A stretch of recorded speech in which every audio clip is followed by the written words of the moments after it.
সিলেটের জৈন্তাপুরে সারি নদীর লালাখালে গোসলে নেমে চোরাবালিতে আটকা পড়ে এক পর্যটকের মৃত্যু হয়েছে।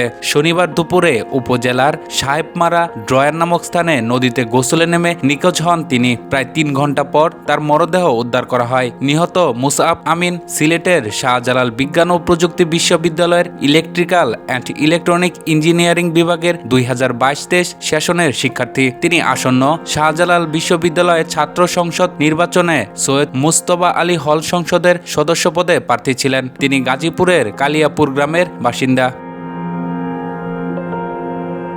স্থানীয়রা জানান, দুপুর ১টার দিকে লালাখাল 0 পয়েন্ট এলাকায় নদীতে গোসলে নেমে মুসআব নিখোঁজ হন। খবর পেয়ে জৈন্তাপুর উপজেলা ফায়ার সার্ভিস ও জৈন্তাপুর মডেল থানা পুলিশের 2টি দল ঘটনাস্থলে পৌঁছে উদ্ধার অভিযান শুরু করে। পরে বিকেল 4টার দিকে তাকে ডুবন্ত অবস্থায় উদ্ধার করা হয়। সঙ্গে সঙ্গে জৈন্তাপুর স্বাস্থ্য কমপ্লেক্স নেওয়া হলে চিকিৎসক তাকে মৃত ঘোষণা করেন। তার এমন আকস্মিক মৃত্যুতে সাবিপ্রবি ক্যাম্পাসে শোকের ছায়া নেমে এসেছে। সহপাঠী, বন্ধু ও শিক্ষকরা গভীর শোক এবং সমবেদনা জানিয়েছেন।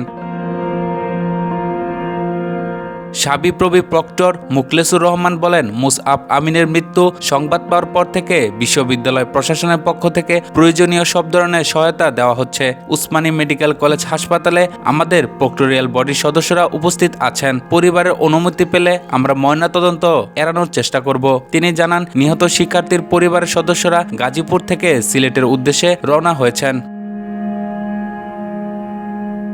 জৈন্তাপুর মডেল থানার ওসি মোহাম্মদ মহবুবুর রহমান মোল্লা জানান, সারি নদীতে গোসলে নেমে চোরাবালিতে আটকা পড়েন ওই পর্যটক। দীর্ঘ সময় তল্লাশি চালিয়ে ওই শিক্ষার্থীকে উদ্ধার করা হয়। তার মরদেহ Sylhet MAG Usmani medical college হাসপাতালের মর্গে পাঠানো হয়েছে।